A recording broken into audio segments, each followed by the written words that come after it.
I'm Candice and I'm most definitely a flippin' alcoholic. Yes. I woke up this morning and last night I almost cancelled my share. Wasn't going to share today, didn't want to share a mess. And woke up this morning and knew that I needed to share and I needed a meeting at the same time. So I spoke to my sponsor and it was basically a voice note about me, and listened to a share that a friend had sent me probably like a week or two ago, and she's like, you need to listen to the share, it's freaking amazing. And I'm like, yeah, I don't have time for that. Because life is so busy. And I had to make time for it this morning because I know that my serenity is based on putting my recovery first. And I didn't want to come here and share a mess because that's not what recovery has done for me, you know. Yes, I get into messes, I'm not perfect, and I can't deal with certain things and my emotions and my feelings, and like I make it me because of my acceptance levels. And I wish I could share what this guy shared on this morning because he was so profound. And I want to be profound, you know, and carry a message and people to talk about it. But, you know, it's not about that. It's about carrying a message to the newcomer. And even if it's just one person, that'll be okay. And the fact that I'm sitting here and I'm just doing it. Because I've never liked sharing my milestone. It doesn't get easier. If anything, I feel it gets harder. Because I go through so much more experiences.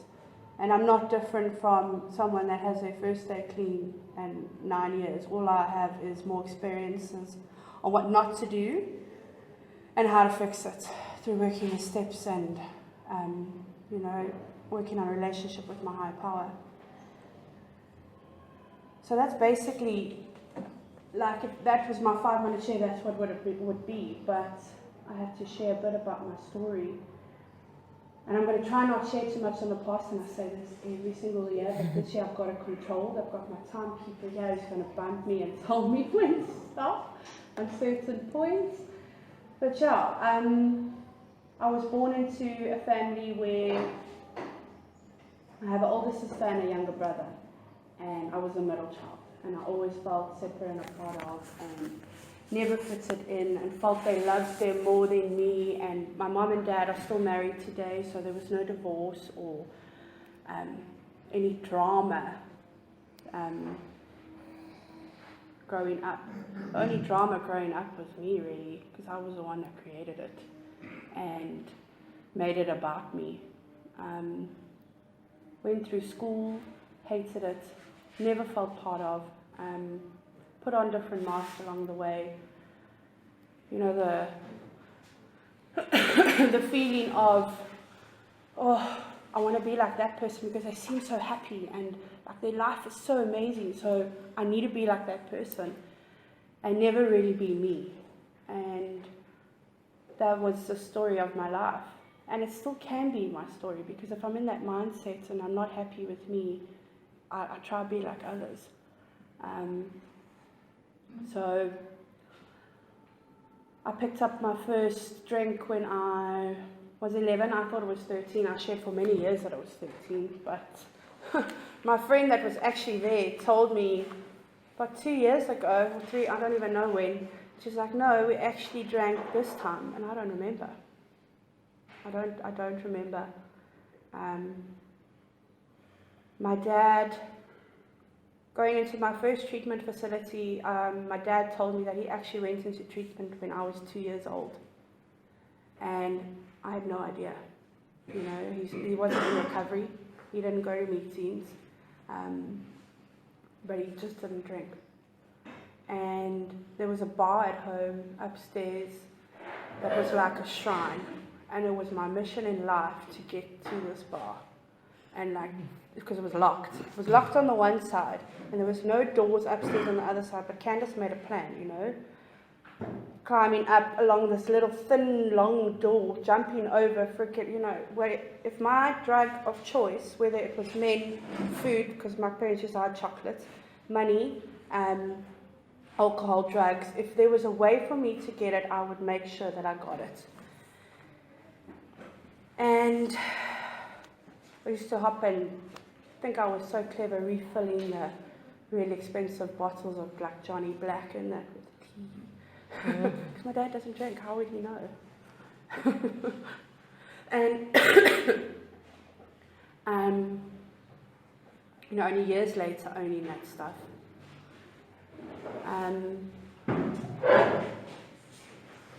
Didn't know much about my family, honestly. Learning about my mom and who she was and her story, like her life story, where she lived and all of that, I only really got to know in recovery because I was so self-absorbed that I couldn't even tell you what school my mom went to or where she was brought up, for how long, or anything like that. Same with my dad. And I would have ideas of what I thought it was, but I never used to listen. And it was my mission in life to have fun, and be part of.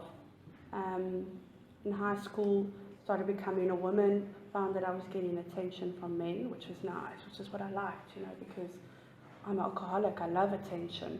I hate this kind of attention, like you're staring at me right now. But if it's like 4 people in a room, I love it to be about me.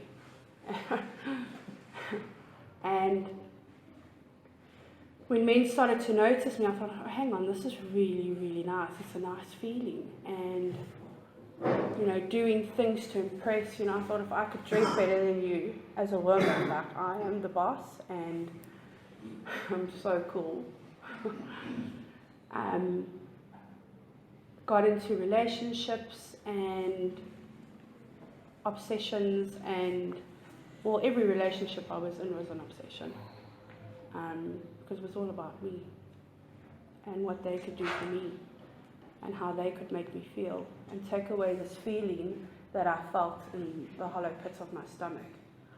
And at one point I did go to church. I was brought up in a private Christian school, and I'd made the right friends, as society would say, and I went to church and wasn't in a relationship, and it was all based on a resentment because my sister got christened and I didn't.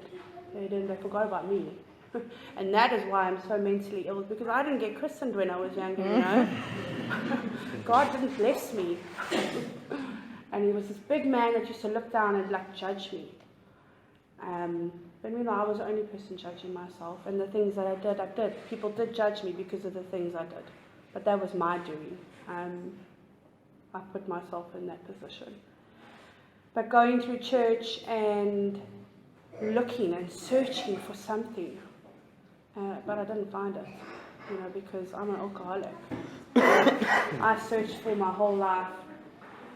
I thank God every day that I found it at the age of 22. I came into recovery quite young, and I'm so grateful that I did, because if I didn't, I'd probably be dead today. If I hadn't killed myself or,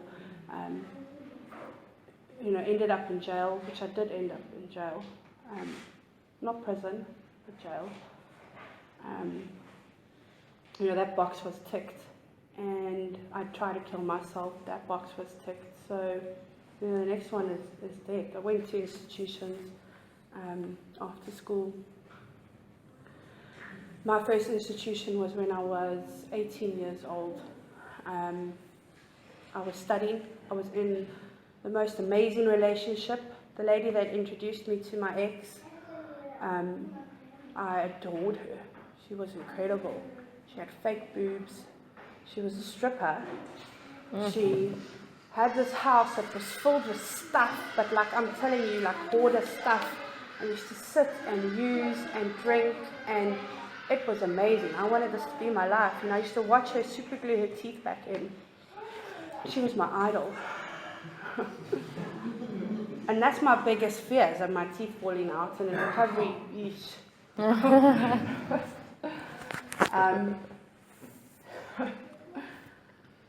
So when she said to me, I've got the perfect man for you, I was like, finally, someone that's going to make me feel whole, and like give purpose to life and why I'm here. And it was crazy when I met him. Met him using, moved in with him virtually a couple months into a relationship. My parents, the weekend that I took him home, my parents were in France. And my sister was home, and I hated my sister because she thought she was my mother. But I mean, she needed to like try and control this hectic personality. And I blamed her for that for a long time. Like, you're not my mother, you can't tell me what to do. But like, I was raging mad. And I love her today. You know, I phoned her last night because of the stuff I'm going through.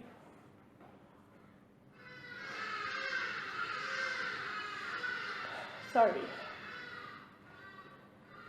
So from hating her to like picking up the phone and speaking to my sister. That's what recovery's given me. You know, this relationship that I actually always wanted. I looked at other sisters and I'm like, oh, I wish I had that. She doesn't live here. I believe if we lived closer, we'd fight a lot, but we would be closer. And sorry, I didn't want to cry. I've got waterproof mascara on.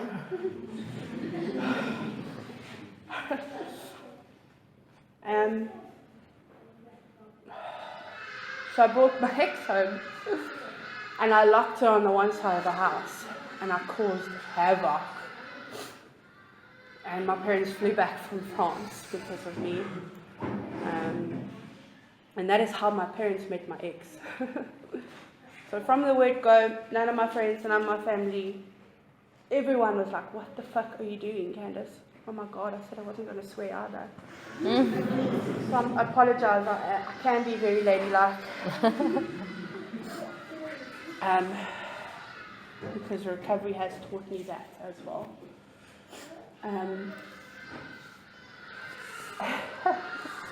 But he was everything. It was perfect because we'd use together, we'd drink together, we'd go out and party together. It was amazing. But to the outside people, it was like, what the hell? It's like dysfunctional, toxic, crazy, Candice, what are you doing? And then I would find the victim role because it became really abusive. So for years I sang the song of this abused person and that he's done this, and I drink and I use because of what he does to me. And like concussed on my 21st birthday. Well, okay, I didn't want to give him the drugs, that's why. But that, no excuse, I don't condone violence against women, especially with everything that's going on social media at the moment, at all. But I used it as a manipulative tool to get people to feel sorry for me. So then I'm fine, you know. Then she can drink and use, and she needs it because of that. And not being honest about how stark, raving crazy I am, you know, and like the shit that I did. I would leave, I would go out when everything was finished at home, and I would make a plan. I'd phone certain people and they'd pick me up, or I'd go out when I eventually did get my license, drinking and driving, and, you know, did that for ages, and go out and cheat on him, because once it wasn't fixing me anymore, I'd need to go out and find another relationship that would fix me and drink and use until I black out and wake up in strange places and, you know, have 1,000 missed calls on my phone and not care. In our relationship, I fell pregnant, and when I told him, he was like, you can't have this baby. I was like, okay, I want to please you, and I will do anything for you. And manipulated my mom to keep a secret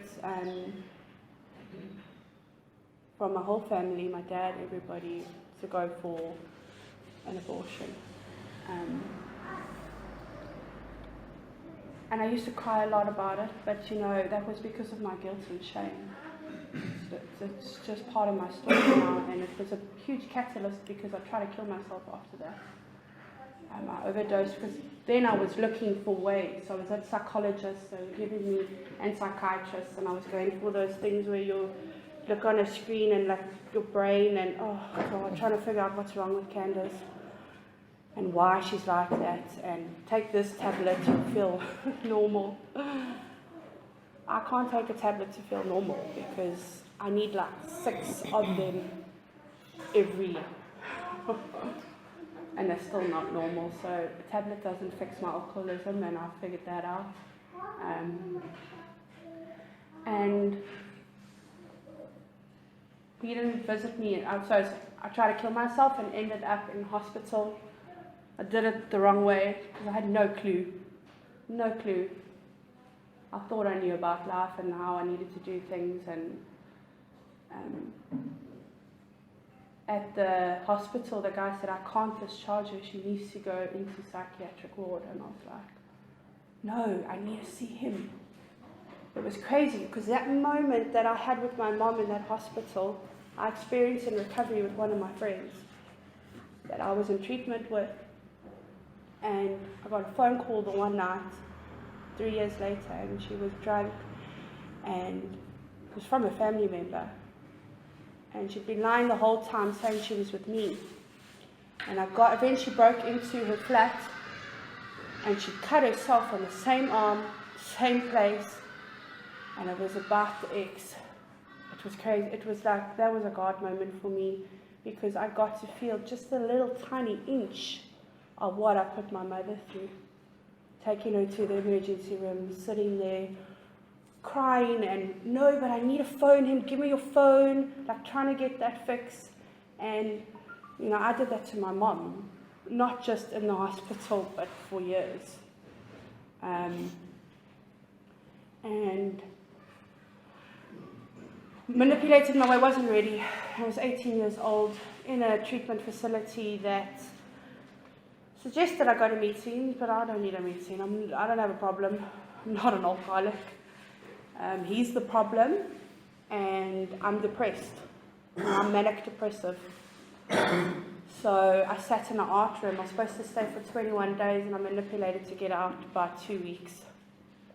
And I also manipulated a friend to bring drugs into the rehab facility.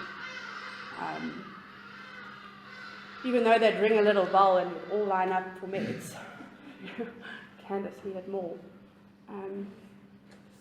So, getting back into the relationship, left treatment, went straight back in. Well, I'm insane. And have no solution.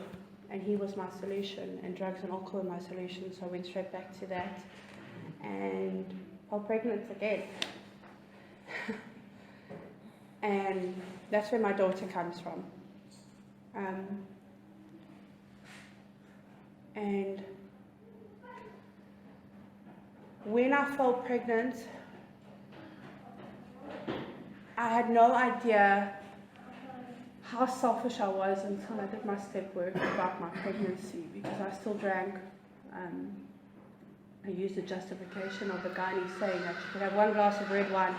I don't know how to have 1 glass of red wine. You know, I was drunk at my baby shower and I thought no one knew.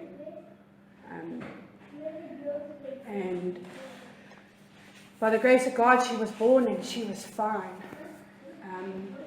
Because this lady that I was infatuated with had a child, and the child came out with like a watermelon head and a hole in his heart, and he didn't survive very long and he died. So that was like my fear.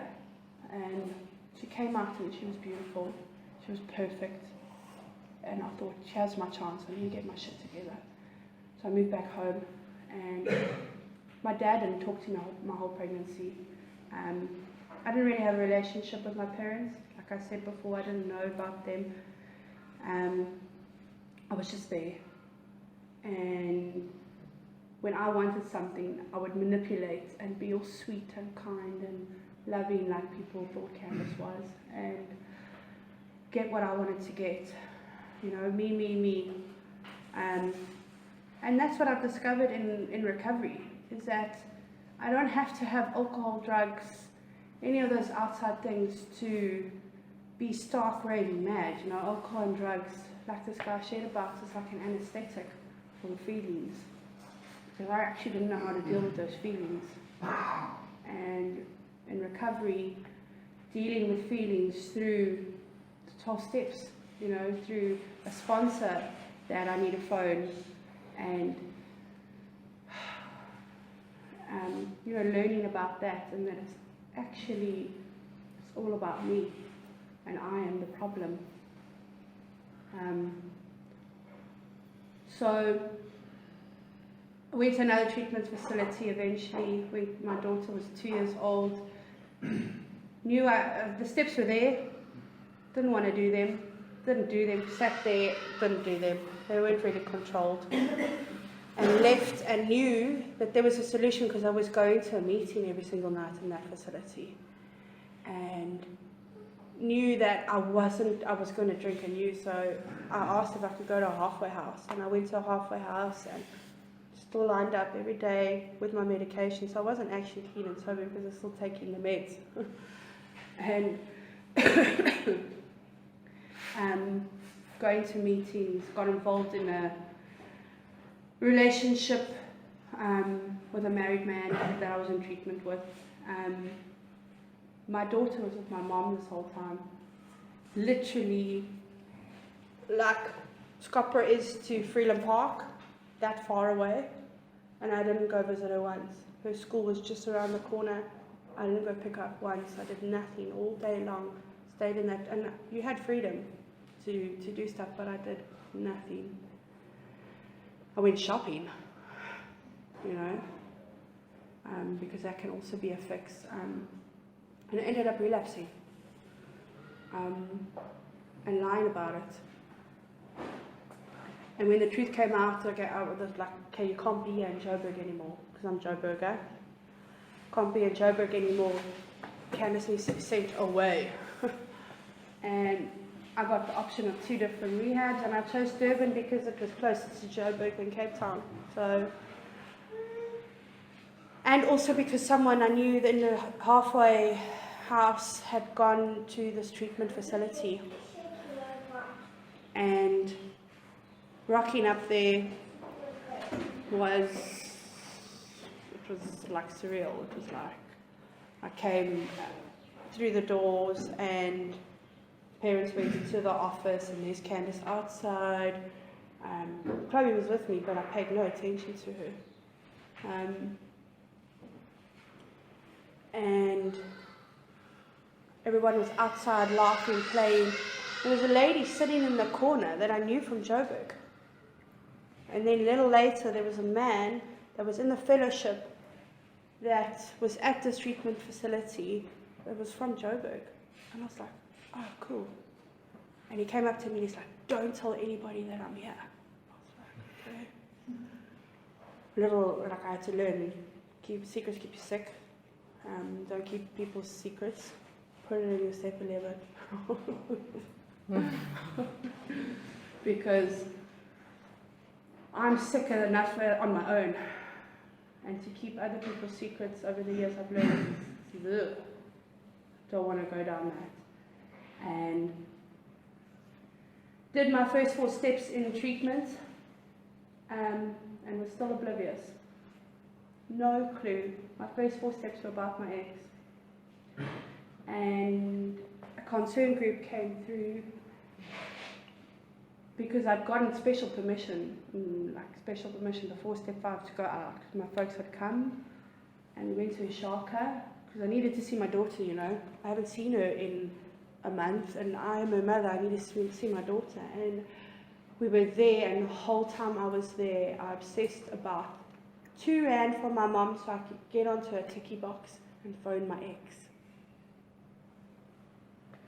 And you know, I came back, and because I'd been exposed to how it works, I felt really guilty, so I told my roommate, and she's like, if you don't bring this to concern group, I'm going to. So I cucked myself. And I was like, okay. So I brought it up, and I got consequences. Wasn't allowed to use the phone. When I did, I had to be in the office with Keith, because Keith still lived on the premises then. So I had like 5 minutes on the phone with him in the office, and So I couldn't manipulate anything, if I'm honest. And like I'm smiling because it was terrible when it was happening, but like now I look back, I'm like, thank goodness. Because Candice never got consequences. I didn't get consequences, and if I did, it wasn't enough. And I started my steps again. And that was one of the consequences. And it was the best thing that was ever done for me because I could get honest for the first time. Because there was a lot of stuff I left out. And getting honest in my step work, what a relief. Like, carry that shit around? No. And I'm naturally a dishonest person. And I found, like that's just one of my main defects. And dealing with that stuff and working through the steps and trying to find a relationship with my higher power. First, my higher power was these rooms, was this fellowship, because I was scared of God. I had a fear of God. And oh wow. Still got 9 years of recovery to go through, guys.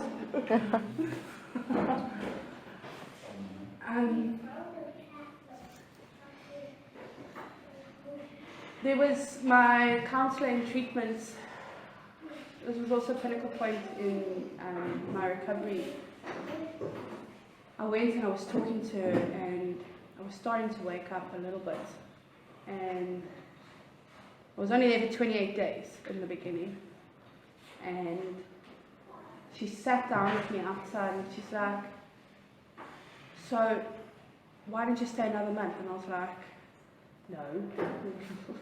Why would I want to stay another month? I need to get home and apply these steps, and I've got this, and all I need to do is this. But this is in the mad first step 4s that I did before I had to redo my steps. And she said to me, give your mother 1 more month of rest. Shit. You know? Okay. And that's how 1 month became 4.5 months. And then I decided to move down into good old Scottsboro. I used to drive down on the bus every day and go, God, I could never live here. What a shithole. Because I'm from Joburg, you know, everything's Lani. I'm so grateful I live here. I go back to Joburg and I'm like, dying. I handle it. It's like I haven't done a geographical.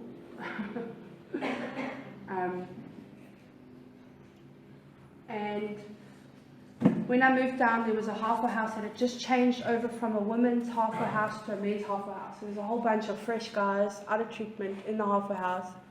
And there's Pickaninny, resentful, like, what the fuck? These guys get all of this, why I can't? What? I was very upset. And went down and got told what I needed to do. I was still allowed my sponsor back then for a little bit until I found a sponsor. And 90 meetings, 90 days. And back then it was beautiful because we used to pump, there was a group of us and we used to pump the meetings and the service and the H&I, and it was just a little recovery hub. Like, I was very blessed to be part of such a strong group. You know, but the 3% is very real. Out of that group, I think it's just myself and Neville that are, and yeah, the guy that got us married, he was there when we got married. Well, he married us as a pastor. And someone else in Pinetown. But everybody else in that group kept coming back, and today they're all clean, but different times. And there's bar 1 or 2, there's 2 that killed themselves. And some of them are still out there. So coming into Scottsboro and needing to look for a job was, I couldn't hold down a job in active and put in action, and this thing I studied, I freaking don't even remember because I was there very little. I was outside a lot, using and drinking and pretending I was there. And it's funny how that worked, because where I studied back then, today, like one of my closest friends works in the salon with me. It's like how God put her back in my life. And, you know,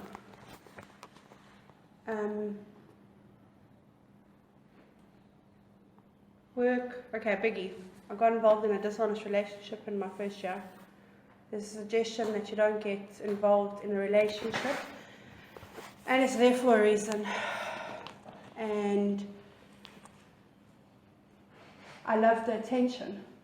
You know, like there's a man giving me attention. I'm clean, I'm sober, I have no clue about life. I'm still selfish, self-centered, trying to work the steps daily, going to meetings, still stark raving mad, think I know what recovery's all about. No idea. And getting out of that dishonest relationship was really difficult. But I know that I need to do it, because the one thing that someone said to me is, Kat, you're being so selfish to that person's recovery. And I was like, whoa, shit. My head did go, I don't have that much power, like, but like, selfishness has a lot of power. And I've seen how it's affected people in my life, and how I have affected people in my life. And what I really needed to do is learn about me, you know, learn to love me, because I had no clue. I had no clue what I wanted to do with my life. I had no clue on what life was about. And what I did know is that when I was here, around the fellowship, in the meetings, doing service, I was happy. So I threw myself back into that. And I wasn't very good with communicating responses, and because I'm very self-reliant. And eventually, I got fired twice by sponsors. I'm not really proud of it, but it helped me see that how reliant I am on myself, and how I think. I know in the big book it talks about from page 60 to 63, the actor, you know, where I am the actor, and I'm not necessarily the actor in life, but position the lights there, that needs to go there, this person, you need to behave like this and do this and like that, and control everything. And it's a shit show when I'm like that, and in self-war mode, and I always come back to the basics. And the periods in my 9 years have become shorter and shorter because of pain, of self-war run riot. And last year I reached a point where I actually had two friends sit me down and be like, okay, you need to get your shit together. And I was angry. I was like, who the hell do you think you are? Like, you have no clue about me. And I was resentful, but it hit something where I was like, and I changed everything. I got a new sponsor.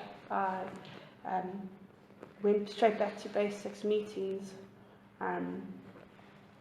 again, and step work, speaking to my sponsor daily.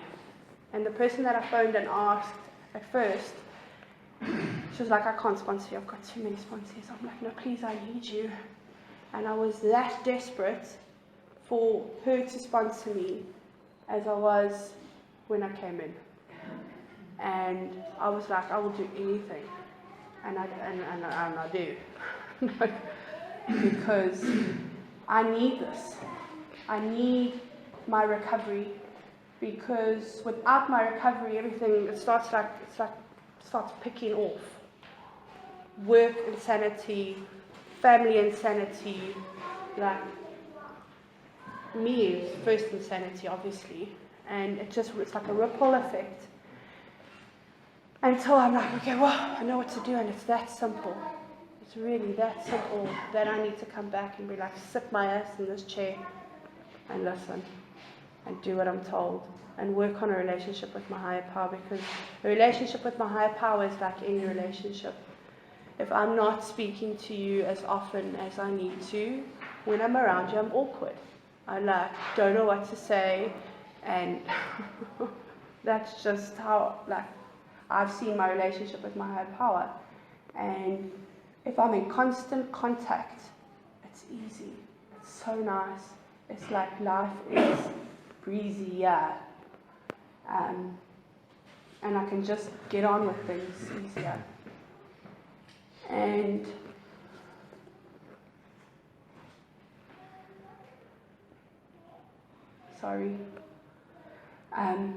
when I was 18 months clean, I got my daughter back. I'd signed over custody to my mom, and I got my daughter back.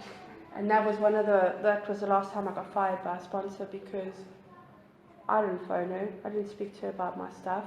I thought I had it waxed. I made it all about being a mom now, and recovery second, even third. And I got into a big mess.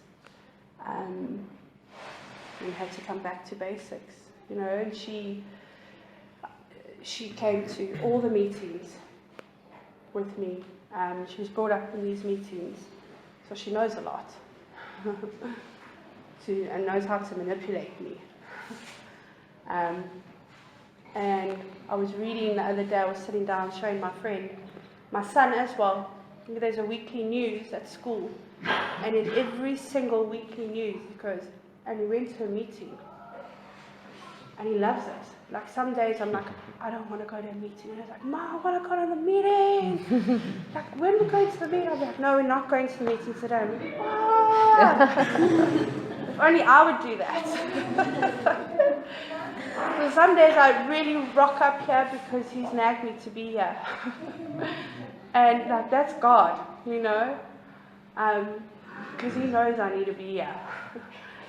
This is where I relate to everybody, whether you're male or female. I can relate to how you feel, what you've done. That is me. Might not be the same situation. Sometimes it is the same situation, but and I love that, because it's the first time in my life I feel part of, and it's like home. And why I think I don't need to go to meetings is insane, because this is what I love. Like, when I do it and I'm doing it, it's like, yeah, this is amazing. And then life gets busy, because life is busy. I have a job I've held down for 8 years. And my boss and I was sitting outside the other day. She's like, oh my God, I can't believe it's 8 years. I was like, I don't know where the time has gone. And I'm very honest at work. We are like a little family. I work in an incredible environment. And last week I went through some hectic stuff at work. And I got blamed on me. And there's me, the victim again. Like, why the fuck are you blaming me, dude? Look at your behavior, and you've done this, and and all about me, and telling him about his behavior. She's a good timekeeper. And like other people's behavior is not my business, unless it's my sponsee, But even then, it's not my business. Even my husband's behavior is not my business. If he's acting out, it's not my fault. Like throwing me and say it's my fault, it's not my fault.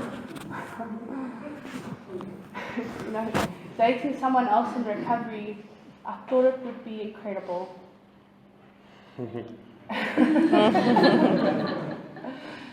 Like, we're gonna skip through and both book a program, and Woo! Life will be amazing. We're both in recovery, both understand each other. No, I don't understand him. And he doesn't understand me clearly because he doesn't listen to me.